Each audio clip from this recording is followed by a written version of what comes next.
Hello everyone. Today we're going to revisit some old material, and this was published in Norwegian, but we're going to show you this in English too. And this is Valiant, and he has been injured. He injured his eye when on pasture, and as you can see, he's been during his illness or his recovery. He lost a lot of muscles in his back. You can see that his withers are sharp, and there is sort of a hole here behind the shoulder and the withers where there should be a muscle, or there is a muscle there, but it's become weak and little.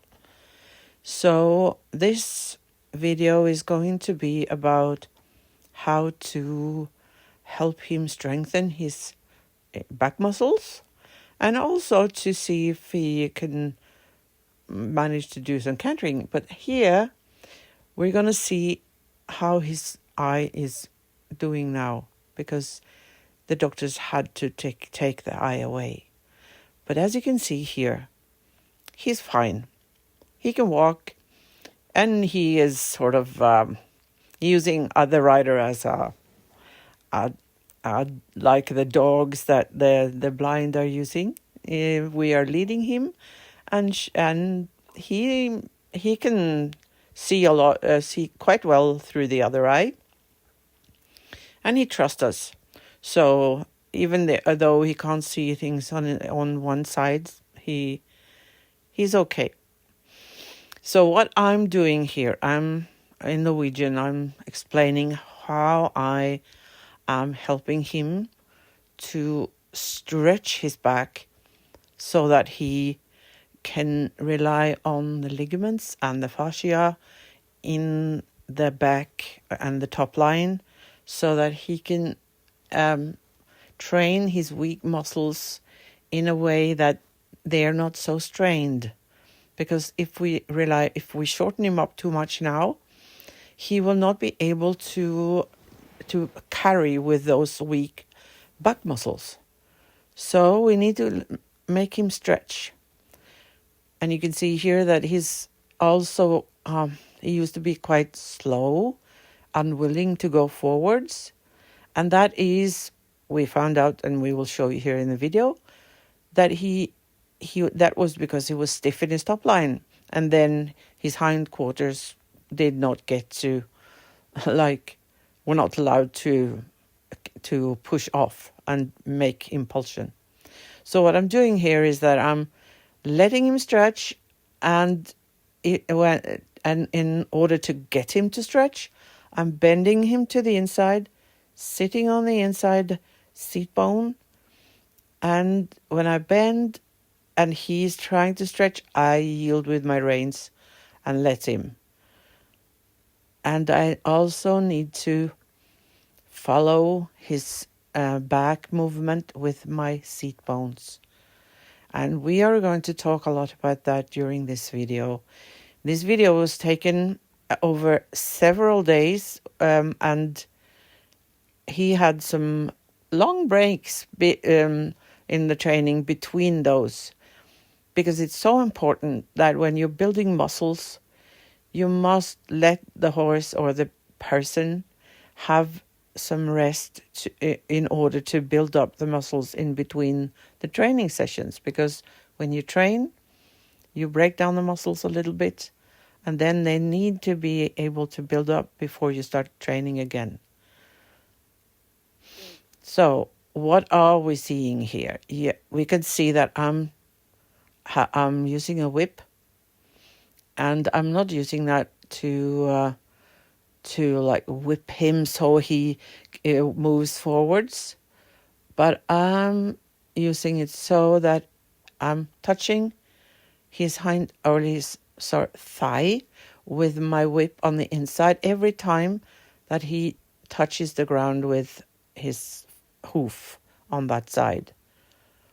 And that encourages him to sort of kick off a little with that hind leg, and then with my seat. You can see that I'm exaggerating my seat movement more than he actually is doing with his back, so that I'm not trying to push him forwards with my seat, but I'm trying to tell him that he should move his back more, because his back was completely dead, and if he doesn't move the saddle so that it sort of tips from side, or not from side to side, but from backwards to forwards, so that the cantle is sort of lifting for each step. Now, that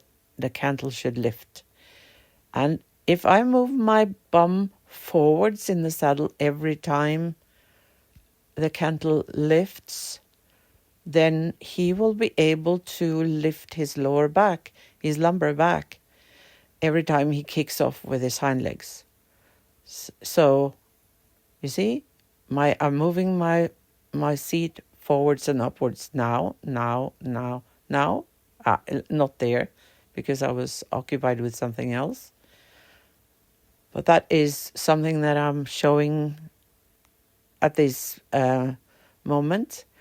And basically, I'm doing a lot of work in the walk in order to let him understand how to do the canter.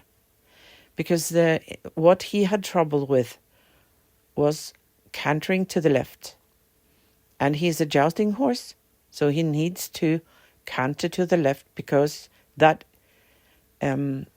gives the rider the ability to hit harder, basically. So, because they're riding on the right side of the tilt, and then hitting the opponent on the other side to the left side of the rider. So then it's easier for the horse to canter to the left, and it's also more healthy for the horse to do that. And it's also something that you need to do to fix. If the horse can't do the canter to the left, there is something wrong. And you can see here that I'm working a lot with that seat thing, and with encouraging the horse to walk forwards from the hind legs, both things at the same time, because he needs to kick off with the hind legs, and the impulsion must come from there. But if the horse is blocked underneath the saddle, it's impossible for the movement to get through there. So I must move my seat and encourage him to move his back at the same time as I encourage him to use his hind legs for the impulsion. And when he's stretching like that, he's also, you can see that he's shaking his head there. That was because he tries to loosen up all the stiff muscles in his neck. And now when he's moving like that, it's impossible for him to lift his front legs with the underneck. He needs to do that by stretching and relaxing his top line, and just let the front legs swing forwards more than lifting them up. So all these needs to be done at the same time. And in order to make the horse canter in a better way, it's important to fix the walk like this first, and then you need to fix the trot. If you don't do that first, it's very difficult for the horse to do that change when he's cantering, because there's so much energy in the canter. So it's easier to fix, like here you can see I'm doing that with my seat again. And this takes time. And it takes time for, like, you need to do it over several sessions, perhaps over weeks.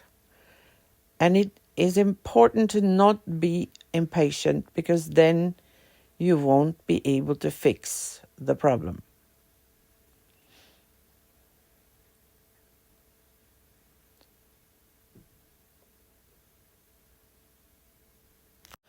So when the horse is like slow or like feels lazy, it usually isn't about laziness.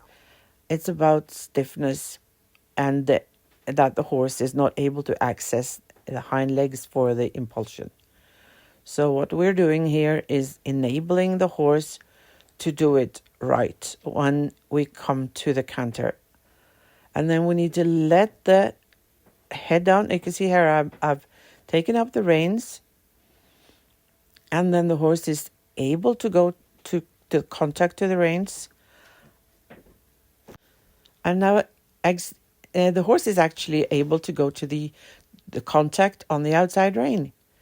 And then you can see that it looks much more like a normal horse with a normal outline, because we're not supposed to ride with that long rein all the time.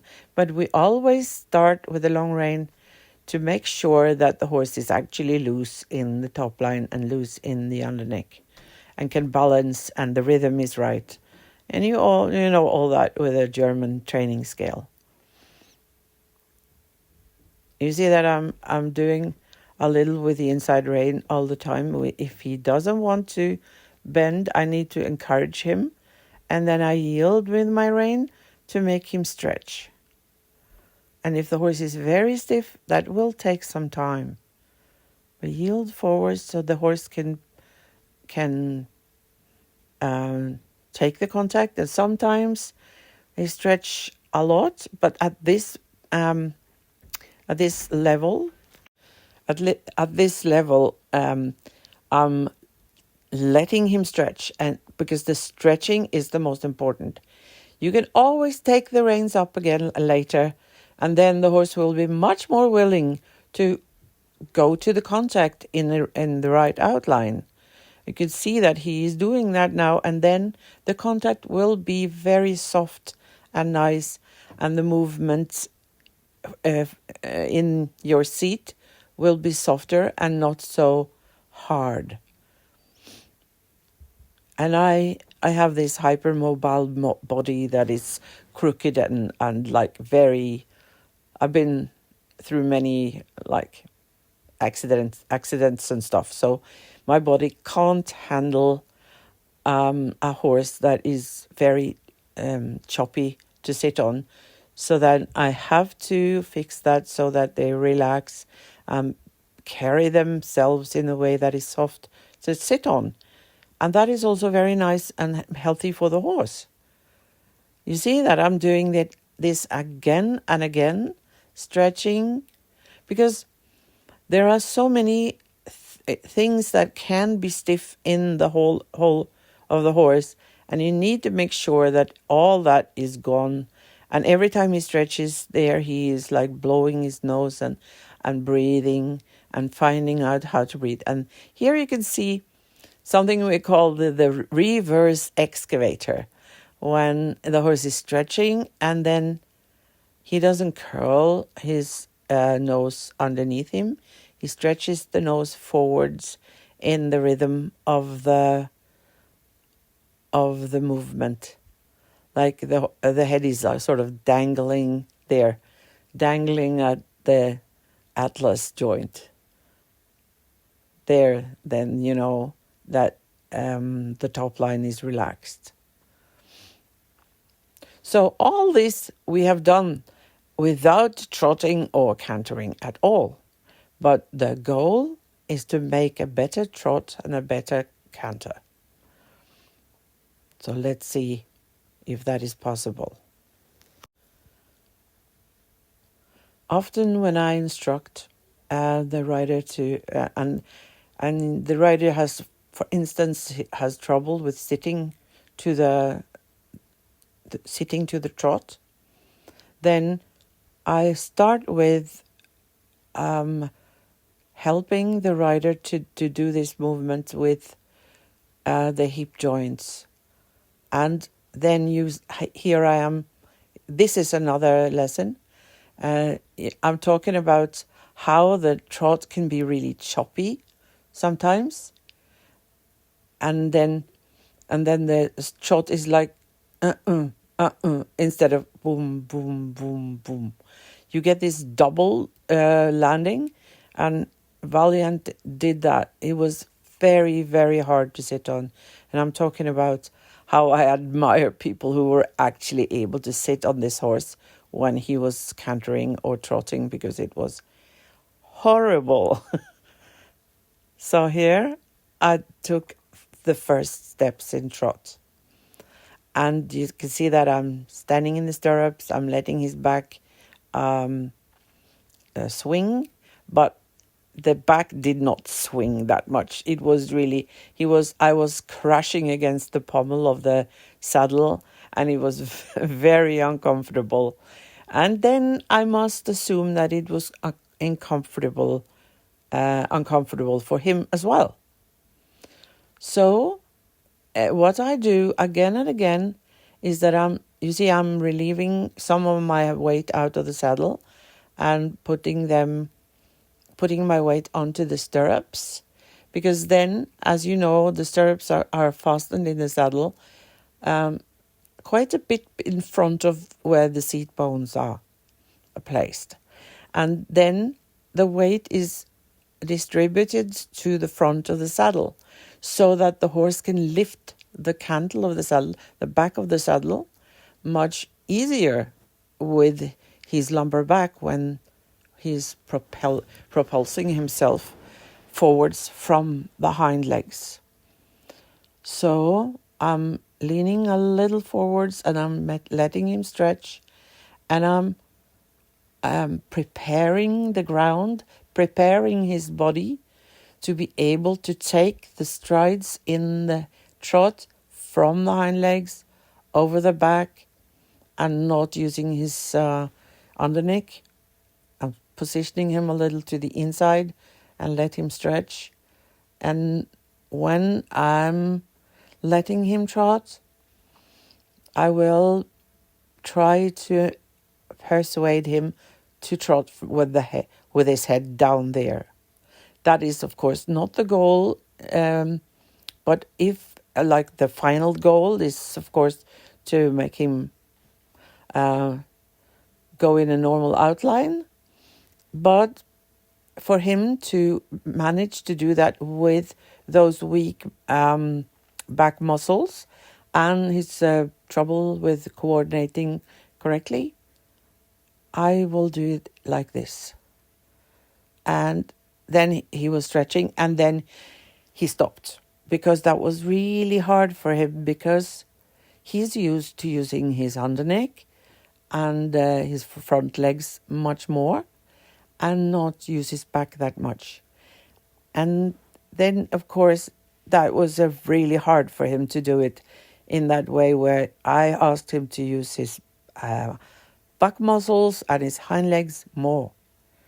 So don't give up if the horse is just feels very slow when you do this the first times.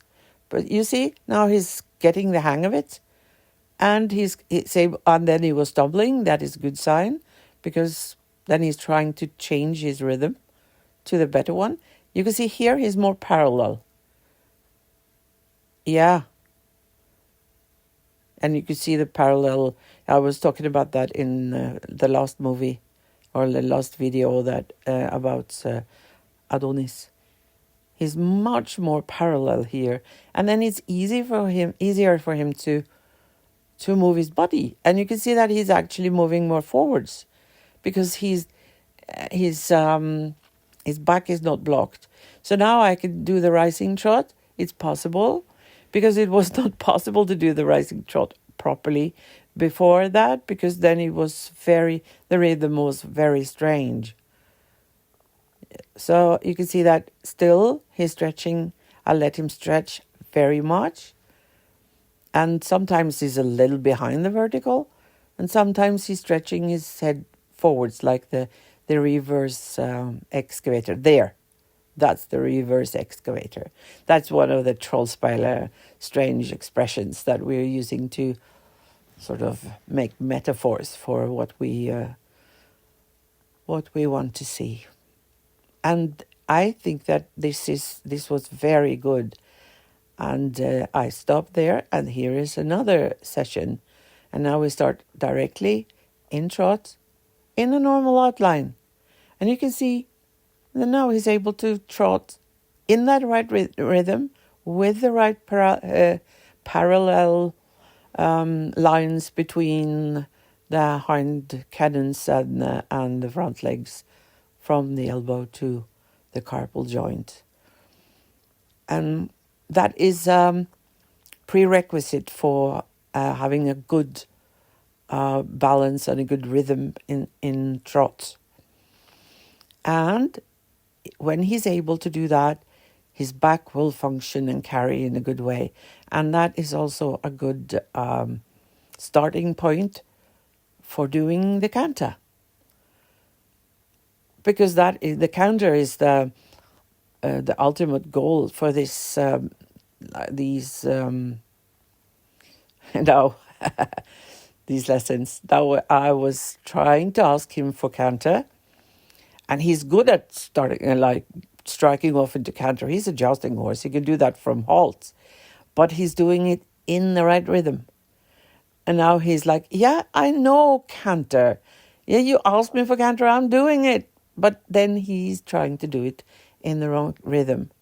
And there, he was actually able to do it like for one stride.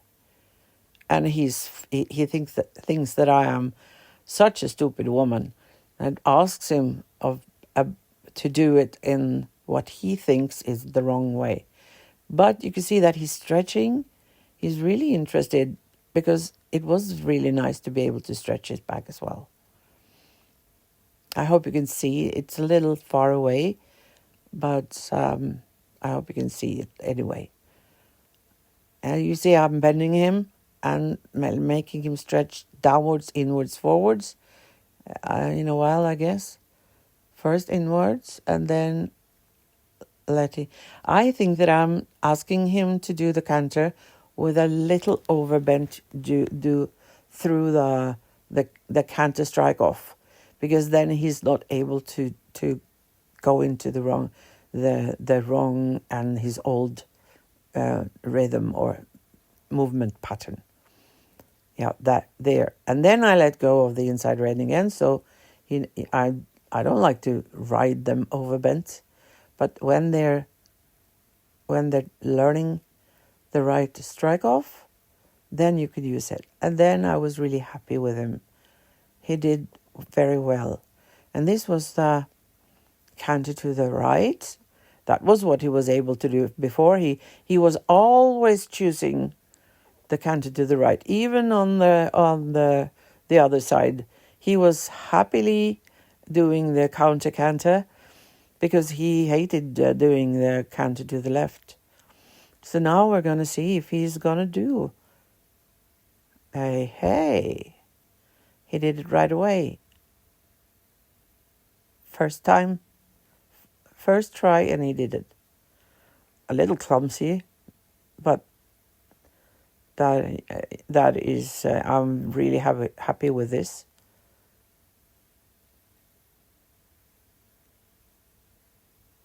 Good. Once more. Yeah. And I keep him a little bent to the inside so that he doesn't lose the suppleness on that diagonal. And I let him stretch and shake and find out what happened. He's like... And here we're back again. And now we're going to try to do the real canter strike-offs with the back lifted. And if you've seen some of our videos with Mandar when Pele is working him in hand, and he is like lifting his back up, lifting his whole forehand up from the hind legs and lifting the withers, then that is what we're trying to do here. And you see that Valiant is not used to this kind of canter strike off. So then he's struggling, and he needs to be allowed to struggle. So you see, I'm just bending him, and I'm asking the way I usually do when I ask for canter, and he understands that I mean canter, so he tries to do it the way that he usually does. He's good at he can do a strike off from halt, but he's doing it with his back down, and then it's difficult for him to do it like rhythmically in the 3-beat canter to both sides. So now I'm just sitting there waiting and asking him again, and he's trying to run into it, and it's very important to not be impatient, because he is really trying as best as he can. And we must let him have several attempts. Nobody can do it right the first time, especially when they've been having a habit of doing it in a not so good way. And also that he hasn't got very strong back muscles. But you can see, I guess you can see from the videos, because there has been some weeks and between the first and this one, the clips in this video, and you can see that he looks stronger already. So he's there. That was a good strike off, and quite okay canter as well. And he's falling a little apart because it's not strong enough. So that's okay. We're practicing the strike off, and the canter was very nice. Later on, he was. The other riders tried him and they said, oh, now he's got a horse canter, like he canters like a horse and not like a pony. He's because his canter was becoming much larger and rounder and like lifting more. I'm not going to show you videos of that now, but this is how you train to get there, to get that nice round a canter with a rhythmic 1-2-3 beat. We're trying again.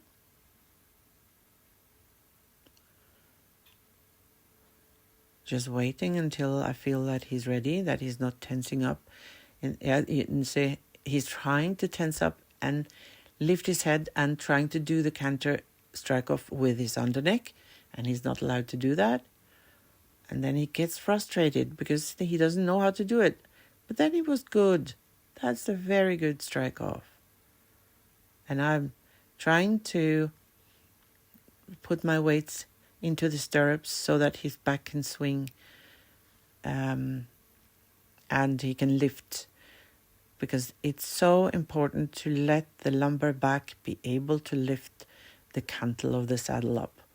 Then the wave of lifting over the back that comes from the hind legs will lift the whole front end of the horse up for each step.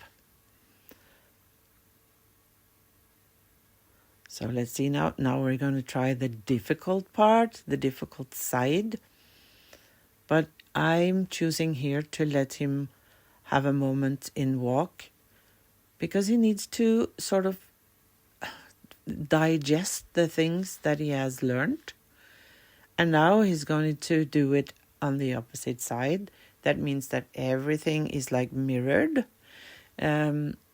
All the things in his body that was doing it right to the right hand side now has to do it the opposite way. And we must respect that this is difficult. It's not difficult for a horse that has been doing it right all his life from the time when he was a foal. But when he was a foal, he had needed to struggle to learn it. And now it's even more difficult to do it when you're stuck in an old pattern. We can see now that he actually tried to choose the canter to the left.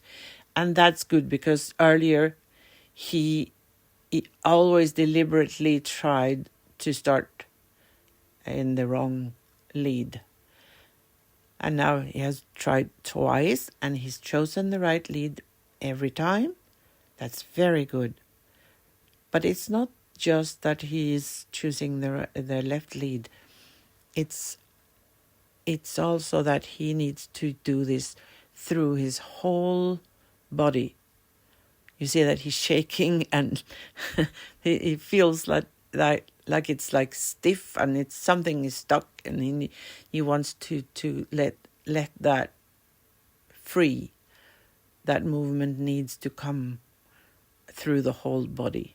And it's so useful to let him have these breaks and just, you can see that he's a little like stiff in his shoulders.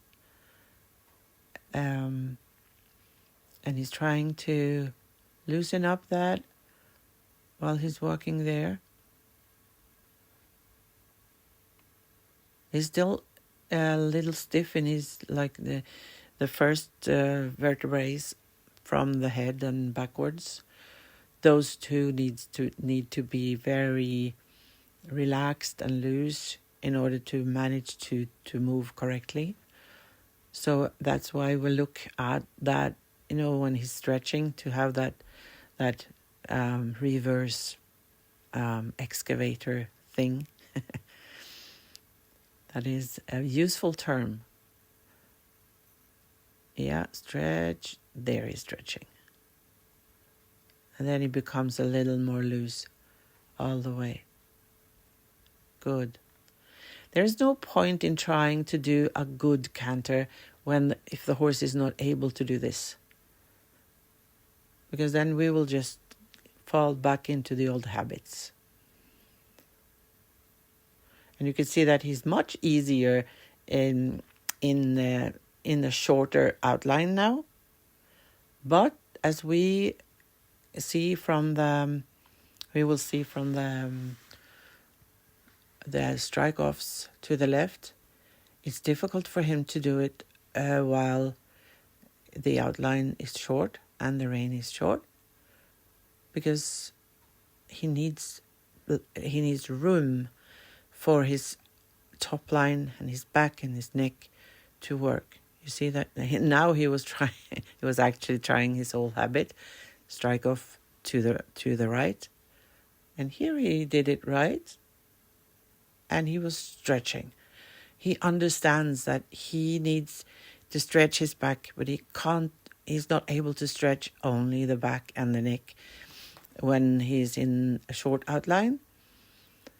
He wants to stretch down with his head, and it will come. It will come. We're really happy with what he did now. And I promise you, the canter improved.